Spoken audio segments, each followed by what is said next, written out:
Let's get to the second hour of the Ultimate Cleveland Sports Show today. The second hour of UCSS brought to us by FanDuel, America's #1 sportsbook. Right now, new customers on FanDuel can bet $5 and get $150 in bonus bets if they win their first bet. The FanDuel Sportsbook app gives you everything you need to place live bets on the NFL all in one place. So when you get a hunch in the middle of the game, you can check out all the latest stats, view live play-by-play, and so much more on the same page where you place your bets. Just visit FanDuel.com/UCSS to join today.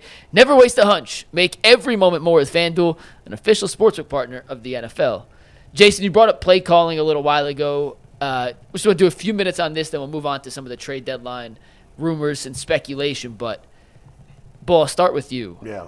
Did you understand the game plan offensively for the Browns yesterday? They gave up on the run early. They went more 5 wide. They got away from a lot of the play action stuff. Did you understand? I'm going to tie in Nick Chubb a little here, Mike. Perfect, yeah. Because absolutely. As part of what makes things so depressing right now when it comes to the Browns is that you had this little hope that Nick Chubb could save the day and fly in as Superman, and he's not Superman. This pains me to say it. I'm sure it pains every Browns fan, but let's be honest.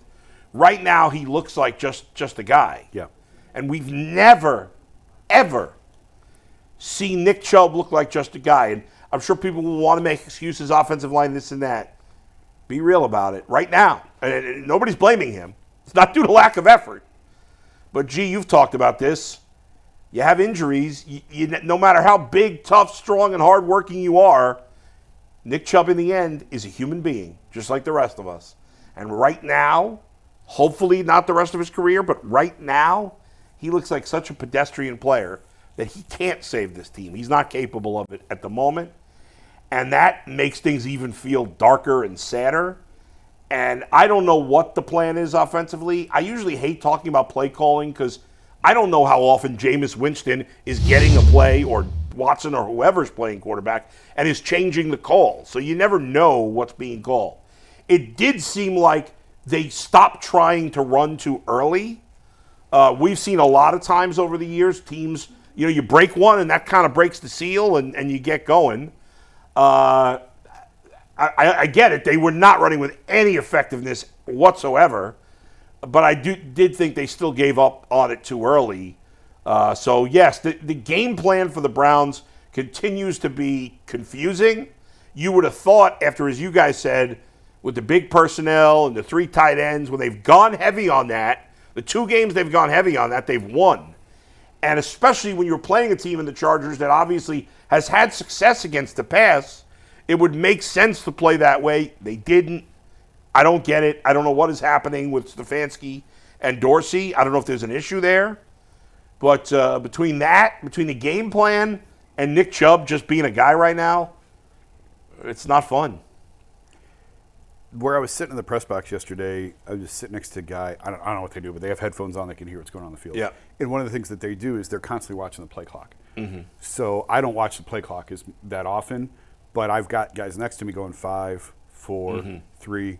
And I got to tell you, and maybe I'm making too much of this, but it felt like they were getting to the line late yesterday on a few, and they didn't have to burn any timeouts. You didn't really notice. It's not like they were out of time and had to call timeouts. But maybe it rushes things. I don't know, but it just felt like I kept hearing 5, 4, 3 next to me a lot more than I did before. And again, just want to throw it out there. I don't know if I meant to ask in the post game, and again, I was chasing a couple of things and I didn't think of that because it really wasn't a big deal. They were able to get they didn't have to call any timeouts or anything. But we talked about the play calling earlier. It was very confusing to me. I tend to agree with the Nick Chubb thing. We talked last week. I felt like there was a couple runs where you saw it coming. And against the Ravens, I saw a couple runs where there's nothing there and he gets 4. Or he takes a 3-yard run into a 5-yard run. And that is vintage Nick. And then yesterday he's getting caught from behind before he even gets to the line of scrimmage. And it's like, oh, boy, we've never seen that before. Yeah. And it very well may be that it's just too much. And the knee injury is just too devastating. And he's reached that age and with carries and with everything else that, the best of Nick is past us. But, I'll go back to what I said earlier.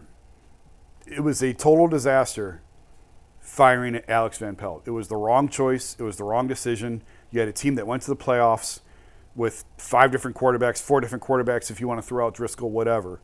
And It was an offense that was good enough. He was good during the week. Alex was very sound during the week on installation, concepts, getting these guys ready to go, and then Kevin called the plays on Sundays. And that's all gone. And I don't know what's in its place, but it's not working. It's not functional. And it doesn't even look like an NFL offense half the time. We saw it at great length with Deshaun, where he wouldn't even throw the ball down the field. Everything was a check down with him. And Jameis, it looked good for 1 week, and it looked like a disaster yesterday.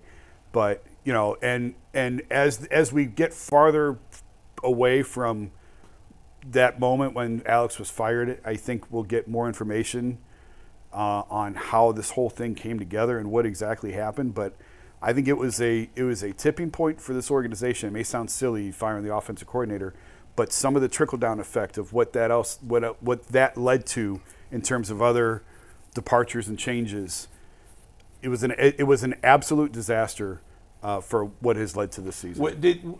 Was Van Pelt let go before Callahan went to Tennessee? No. Okay. Because you would think with Callahan. Yep. Yes. Yep. You wonder. Alex was fired first, and then Bill left for Now, we Tennessee. didn't know that. I can't think of Bill Callahan's son's name. He was with Brian. Brian, right. We'll never know the truth, but you wonder if the feeling was that Jimmy Haslam forced the Alex Van Pelt situation. Who knows? But you wonder if they knew they were going to lose Bill Callahan, if they would not have made that change. Because that's a good point. Because those were your two most important assistant offensive coaches. That's a great point. It's a spectacular point because here's the reason why both of them being let go hurt so much. Because Kevin Stefanski is a guy who was running the plays and calling, the plays and the head coach at the same time. Because he's taken that much of his bandwidth away by calling plays, coming up with the things like that. He delegated a lot of the run game. So you got Alex Van Pelt, right, who's coming up with some of these things. And then you got your run game coordinator and your offensive line coach in Callahan. That's tremendous because when you install plays during the week, you now are installing them from a position of power because your offensive line coach is the installation guy. So now when they're in individual period or team period, he's already on them. He already know everything. He on the steps. This is how you're supposed to look. This is what the goal of this is. This is what our thought process is when we run this. And so now when you're in your running game, it's all a ballet. Everything has to move in concert. When they teach you how to reach people on the zone plays or the stretch, everybody's hands in the same place. Everybody's taking the same steps. They put a board on the ground and say, listen, we need everybody to be on the board because we got a track that we're trying to run. And then the running back, he's married to that. So now everybody's moving the same way. Now the running back can either choose to keep it front side or cut it back. It all works beautifully when it's in sync. But when I was watching all 22, I was just confused because they were double teaming the first level of the offensive line, but they were never chipping off to the linebackers. And I said, maybe they got to a point where they said, we just need a little movement up front. So let's go ahead and double team, and then hopefully the running back can make the linebacker miss. But we watch these games, they weren't even getting to the next level. And them linebackers is like this. Oh, I'm downhill. Boom. These guys are running. The linebackers today is running like skill position guys. They're downhill, and they're making those tackles. So for me, that was a big glaring issue because I'm thinking like no offensive line coach would ever teach you to double team and then not get to the next level. That's where your yards are coming from is getting to the next level. So there's a disconnect in what they're doing.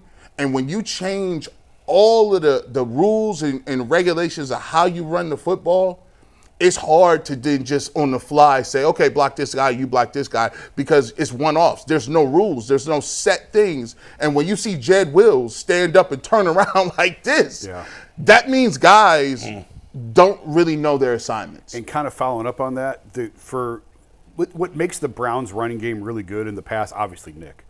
But they have two guards who are excellent at pulling. Yes. Two great pulling guards. They didn't pull hardly at all this year. Good point. I never really thought about that. Well, Wyatt was hurt. Yeah. And Zinter was in over his head. And then you got Michael Dunn in there. And, he's a capable lineman, but he's not the pulling guy that Bitonio and Wyatt are.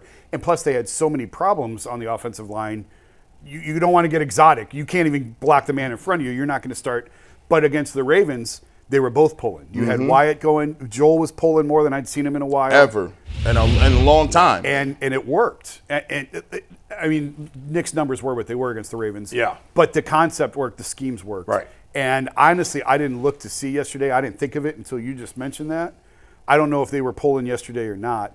But that was one of a staple of the Browns' running attack was their guards were so excellent at pulling, and they just haven't done it hardly at all this year up until the Ravens game. I can't remember, Jason. I didn't get through the whole offensive. I usually watch the whole offensive side of the ball Monday mornings. I only got to the first half. I don't particularly remember any pulling plays. I could be wrong, but I don't remember it in the top of my head. And again, like you've actually got the same line 2 weeks in a row, which they've hardly had. Yeah. And Wyatt should be a little bit of the rust knocked off now. Now he's into week 2. You would think it'd be an opportunity for some more pull schemes with the guards. Although DeJuan Jones got hurt again. Yeah, shoulder. Yeah. Guy can't stay healthy. It's tough. Anyway, go When ahead. you are that massive, injuries are like that's a lot of weight on your joints. Now that was a shoulder, but I think knees and ankles are always going to be concerned with him. My just knees and of ankles size. are fine, DeJuan. And I'm 30 years older than you, buddy. Are they? My knees and ankles, shockingly, yes. We got to put you to a little stress test. Let's we put you across. Let's put you across. Let's put you across from Miles Garrett, My and hips let's see how not your so knees much. and ankles do. Pause. I'd be dead if I was Miles Garrett. I'm All right, 52 Za'Darius. years old and I never played football. You're the before. one saying your knees Right. and ankles. I didn't say about playing football. He's like today, and he's like, it's a little bit different, big I dog. played last time I played football. I was like 14. Go All ahead, right. Mike. Well, tomorrow is the NFL trade deadline.